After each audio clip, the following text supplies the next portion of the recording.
Work done by A in one day is half of the work done by B in one day.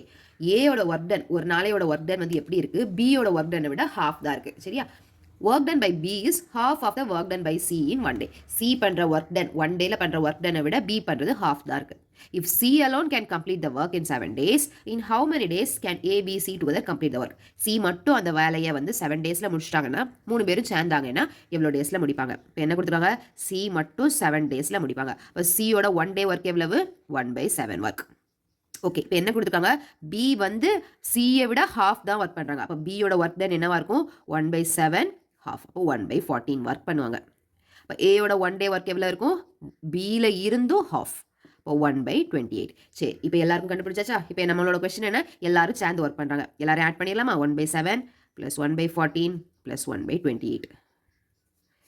LCM வந்து 28 4s are